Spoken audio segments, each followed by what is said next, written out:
Okay, well, welcome everyone. Thanks, Nick. And Nick, you and I could carry on just having our own conversation, but let me go through this. Um, so you know what? To me, I've been a fan of HR analytics for some time. We've got lots of people who are enthusiasts, and so we're going along enthusiastic about this. And sometimes it's hard to get people to pay attention, right? Oh, well, I do analytics. Yeah, that's really interesting. Anyway, then suddenly you're turning on the TV, and every day there is the Prime Minister on TV talking about analytics. And if he's not talking about it, he's got some other scientist sitting there talking about it. And we've gone from a world where people weren't paying attention to analytics to like this super interest, and the man on the street wants to know about analytics. And I thought, well, gosh, what can we learn from how they're presenting COVID analytics, and how can we take what they're doing and apply it to what we're doing? And here's the first one I want to show. I think you've all seen the flattening the curve slide. And the more analytic savvy of you, you might wonder, well, what are we really, what's interesting about this as an analytics graph? And I mean, it's very effective, right? This has been very effective in communicating what we need to do. So this is a beautiful piece of analytics. And the only funny thing about this type of analytics is that there's no data, right? There's no scales on either the X or Y axis. And they actually didn't, there's no modeling here. I mean, there's concepts of modeling in the background, but this is not a real model. And the lesson here is we can do analytics even when we don't have any data at all.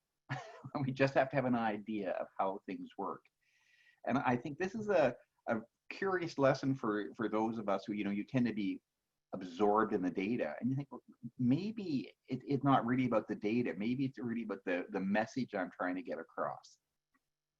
And I first heard this idea of doing analytics without data from John Boudreau, who was my co-author along with Reverend Jason Sasson on the Lead the Workbook. And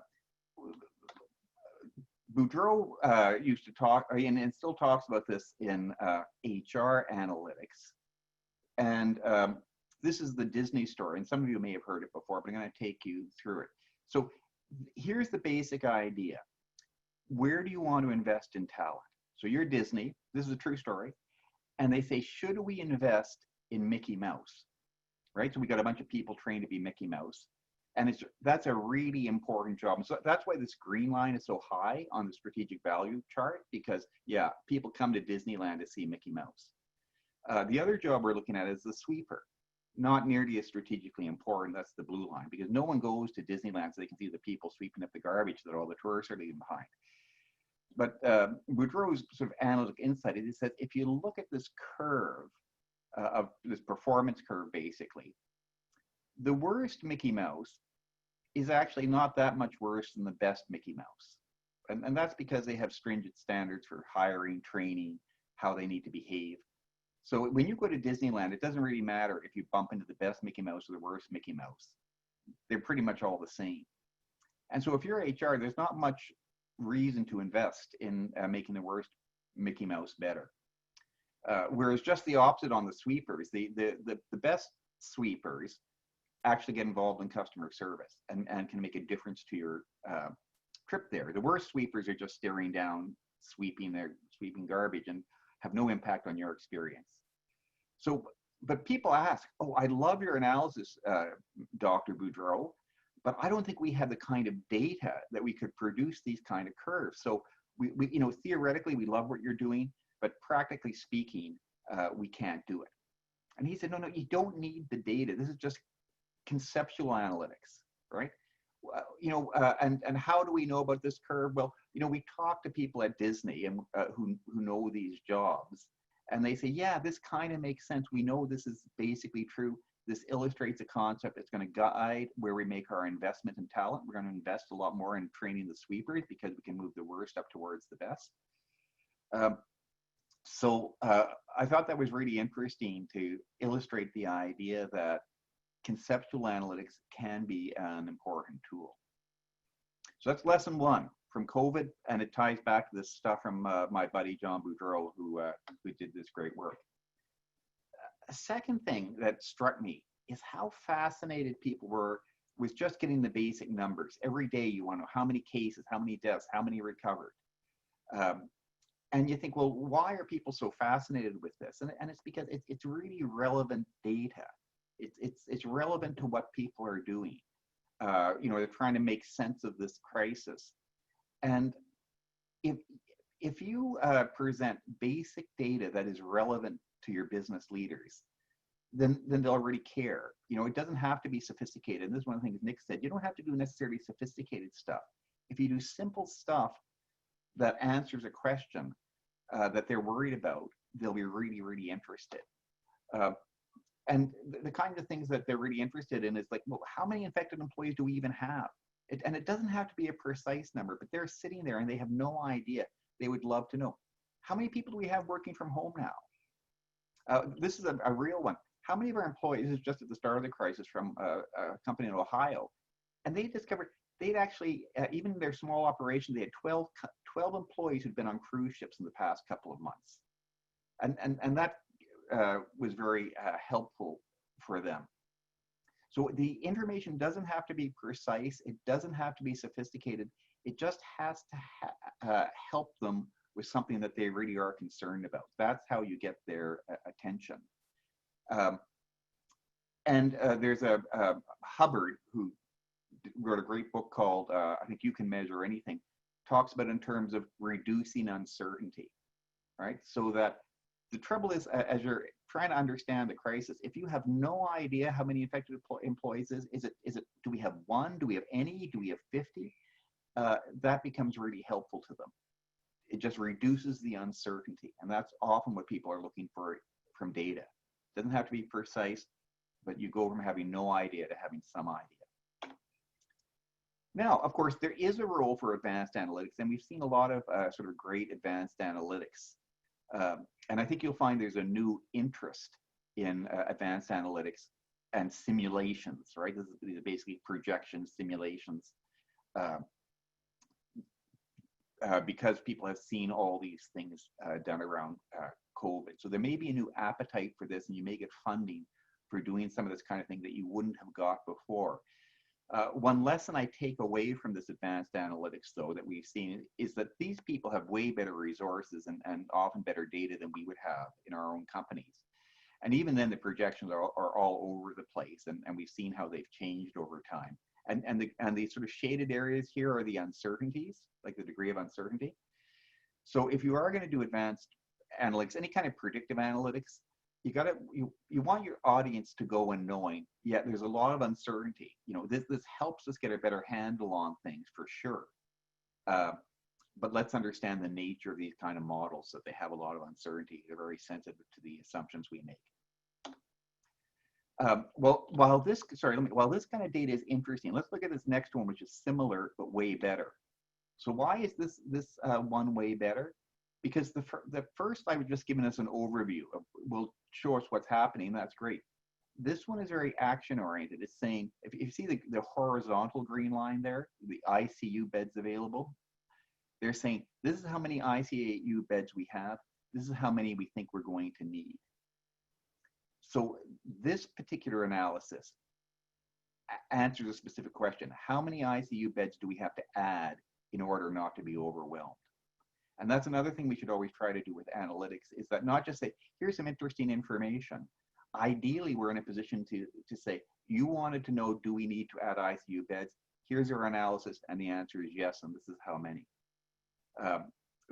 When analytics, you can do some really interesting analytics and still leave people at the end of the day saying, so what? And you avoid that so what problem if you start by saying, what question am I trying to answer? And here a hospital administrator is trying to answer the question, do I need more ICU beds? And this gets right to that specific answer. Some of the things that HR is working on right now, and Nick covered a lot of this, but who should come back? What % want to stay home? And one interesting one that's coming up all the time now is how long will it take people to check into the office safely? So maybe some companies will have like a temperature screen to make sure that people aren't coming in with a fever. Or even if you're not having that, elevator capacity is a big deal. How many people can we pack into this elevator? And how fast is the elevator? And if they're going up the stairs, how long is it going to take them to walk up the stairs? One number that was thrown out for one Toronto company was that it was going to take them 20 minutes from the time somebody sort of arrived at the front door, before they got through the process and got to their office. And again, you know, that 20 minutes reduces the uncertainty, right? It's not 2 hours. They're not going to have people lined up, you know, forever, but it is significant. So it is something that we need to look at.